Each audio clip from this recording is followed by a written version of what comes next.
नमस्कार दोस्तों, आज से हम लोग इंडियन पीनल कोड के लेक्चर्स शुरू करने जा रहे हैं। सबसे पहले लेक्चर में हम लोग इंडियन पीनल कोड का एक बेसिक इंट्रोडक्शन देखेंगे और उसके बाद हम लोग इंडियन पीनल कोड का इंट्रा टेरिटोरियल जुरिस्डिक्शन देखेंगे। कल के लेक्चर में हम लोग एक्स्ट्रा टेरिटोरियल जुरिस्डिक्शन देखेंगे। कल का लेक्चर जो है वो सुबह आएगा और इसी के साथ हम लोग 2 लेक्चर्स में टोटल 5 सेक्शंस कवर करेंगे। शुरुआत करते हैं इंडियन पीनल कोड के इंट्रोडक्शन के साथ। Indian penal code was drafted by First Law Commission. Lord Macaulay was the chairman of the First Law Commission. The draft of the IPC was submitted to the Governor General in 1837, but the IPC received the assent of Governor General on 6th October 1860. IPC came into force on 1st January 1862. एक चीज ध्यान रखना, इसके ऊपर एक MCQ निकल कर आ सकता है। तो इंडियन पीनल कोड जो है उसका ड्राफ्ट फर्स्ट लॉ कमीशन ने लिखा था। उस कमेटी का चेयरमैन था लॉर्ड थॉमस मैकॉले। इसके ऊपर भी एक एमसीक्यू निकल कर आ सकता है। थॉमस मैकॉले जिस कमेटी का चेयरमैन था, उस कमेटी ने अपना ड्राफ्ट मतलब आईपीसी का ड्राफ्ट 1837 में सबमिट किया था, लेकिन उस ड्राफ्ट को ऑफिशियल असेंट मिला 6 अक्टूबर 1860 में, लेकिन आईपीसी तब तक ऑफिशियल नहीं था। आईपीसी का डेट ऑफ कमेंसमेंट है 1 जनवरी 1862, यानी 1 जनवरी 1862 से इंडियन पीनल कोड ऑपरेशनल हुआ, ऑफिशियल हुआ। तब तक वो सिर्फ असेंट मिला था, यानी इंडियन पीनल कोड ऑफिशियल होगा इस चीज को गवर्नर जनरल की सम्मति मिली थी, लेकिन 1 जनवरी 1862 को आईपीसी ऑपरेशनल हुआ। मैं ये चीज़ रिपीट इसलिए कर रहा हूँ क्योंकि इन 2 डेट्स में स्टूडेंट्स का बहुत ज़्यादा कन्फ्यूजन होता है और एग्जामिनर इसी चीज़ का फ़ायदा लेकर ऑप्शंस को और ज़्यादा कन्फ्यूजिंग बनाता है। 1860 के 2 ऑप्शन देगा, 1862 के 2 ऑप्शन देगा और आपको पूछेगा कि डेट ऑफ असेंट बताओ और डेट ऑफ कमेंसमेंट, इन दोनों में से कोई भी एक चीज़ बताओ। इसके बाद में आपको कभी कभी ये एमसीक्यू निकल कर आ सकता है कि आईपीसी में कितने चैप्टर्स है और कितने सेक्शंस है। तो आईपीसी में टोटल 23 चैप्टर्स है और 511 सेक्शंस है। कभी कभी आपको एक एमसीक्यू ऐसा भी निकल कर आ सकता है कि आईपीसी का पर्पस बताओ।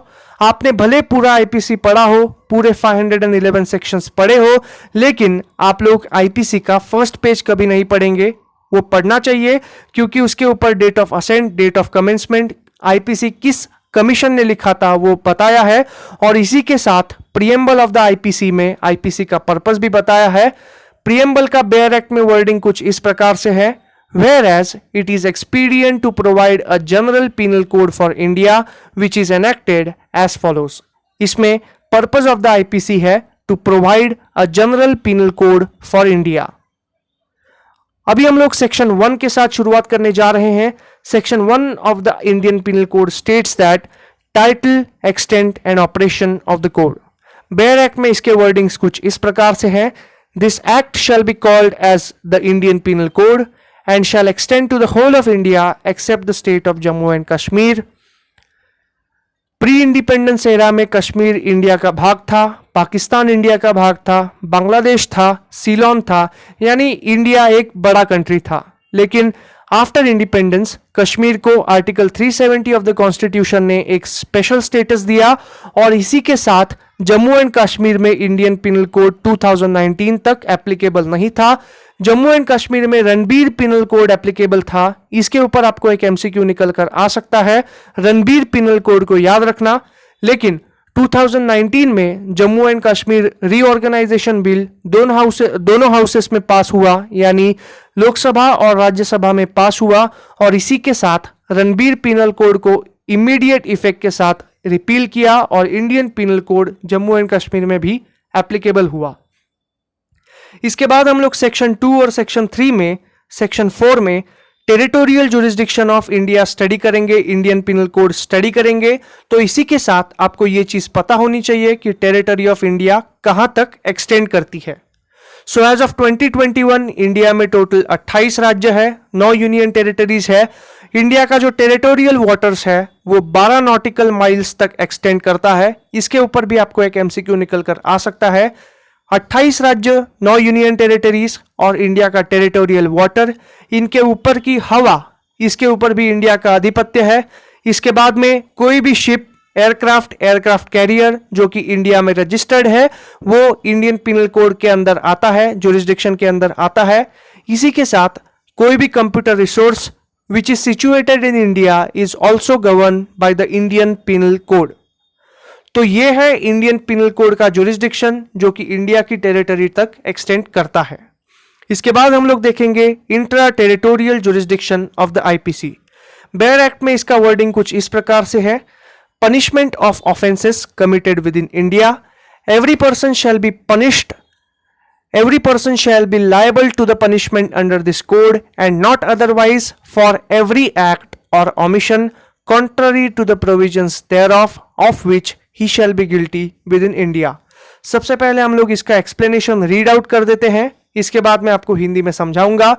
This section states that every provision of IPC is applicable to every person without the distinction of race, religion, caste, sex, place of birth, rank in the government, nationality, allegiance, etc। ये last के 3 provisions मैंने highlight इसलिए किए हैं क्योंकि आप race, religion, caste, sex तो लिख के आओगे, लेकिन इंडियन पिनल कोड के पर्सपेक्टिव के हिसाब से rank in the government, nationality and allegiance, ये 3 शब्द ज्यादा इंपॉर्टेंट है। इसके बाद हम लोग एक केस लॉ को शॉर्ट में स्टडी करते हैं, पहले मैं उसको रीड आउट कर देता हूं।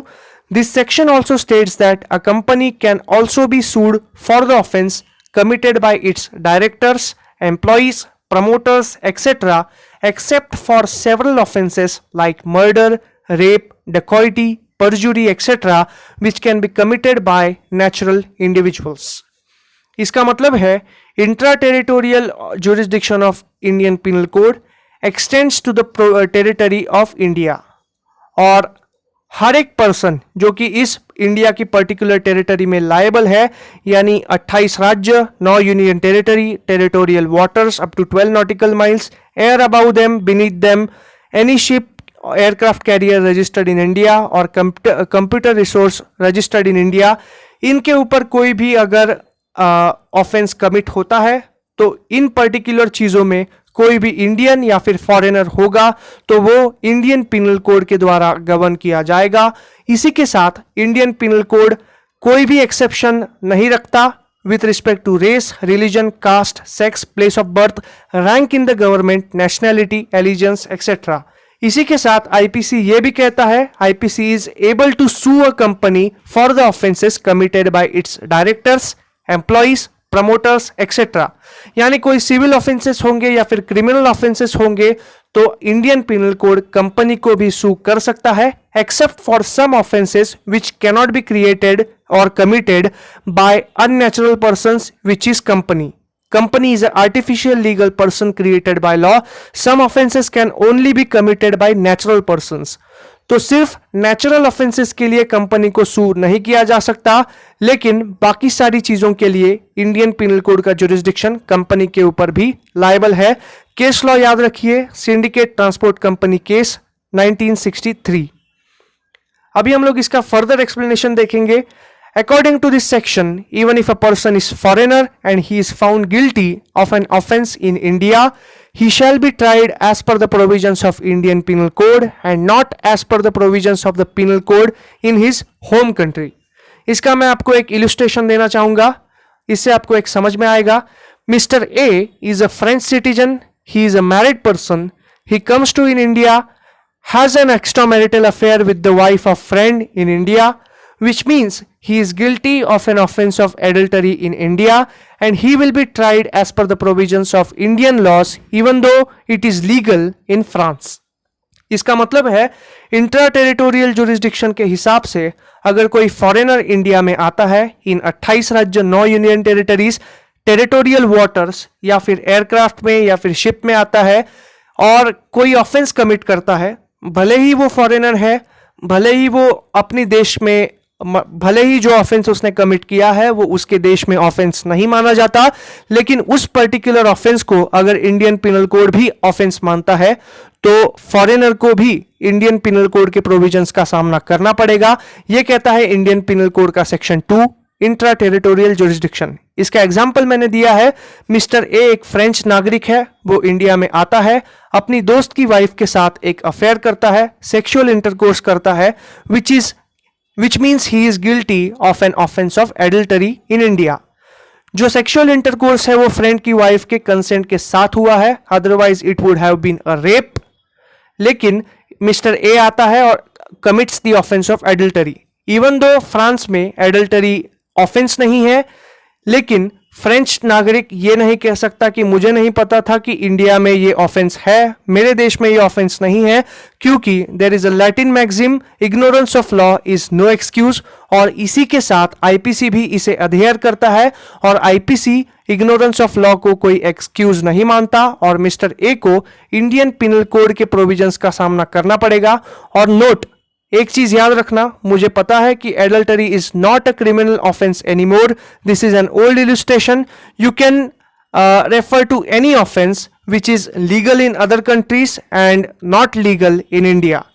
एडल्टरी को आप किसी भी ऑफेंस से रिप्लेस कर सकते हैं। ड्यूअलिंग टू डेथ, यानी अगर ड्यूअलिंग में कोई मर्डर हो जाता है तो वो उरुग्वे में ऑफेंस नहीं है, लेकिन इंडिया में वो ऑफेंस है। So you can give example of duelling to death instead of adultery.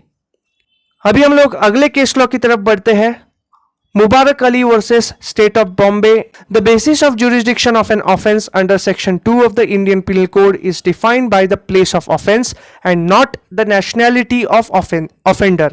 Even if a foreigner commits an offense in India, he will be punishable as per the provisions of Indian Penal Code unless it has been made so by the means of special provisions like section 3, section 4, which amounts to extraterritorial jurisdiction, section 108A, which is abatement as per the IPC, and section 188 of the CRPC, disobedience to lawful order of the public servant.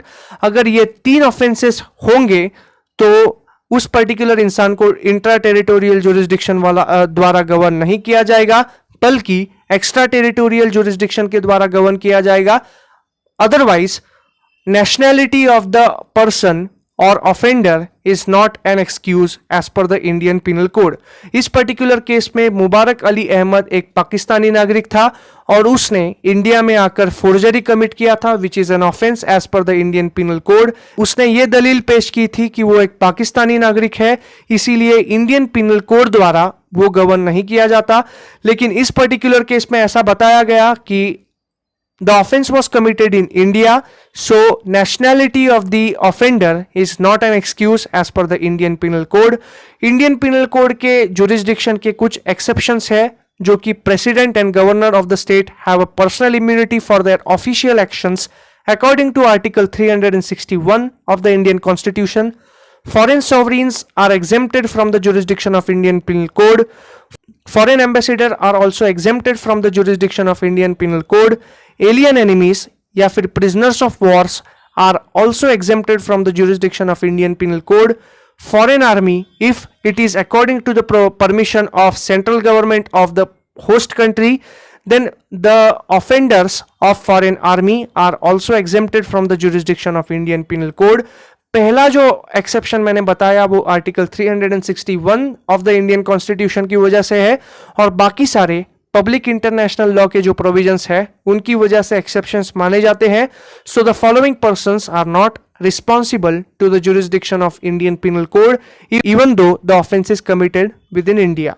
यहां पर मैंने mention किया था कि foreign सॉवरेन्स और foreign ambassadors को और बाकी सारे देशों के प्रेसिडेंट्स को और प्राइम मिनिस्टर को इम्यूनिटी क्यों मिलती है, क्योंकि इंडियन पिनल कोड अपने प्रेसिडेंट्स को और गवर्नर्स को क्रिमिनल लायबिलिटी से एग्जेम्प्ट करता है, इंडियन पिनल कोड के जुरिस्डिक्शन से एग्जेम्प्ट करता है।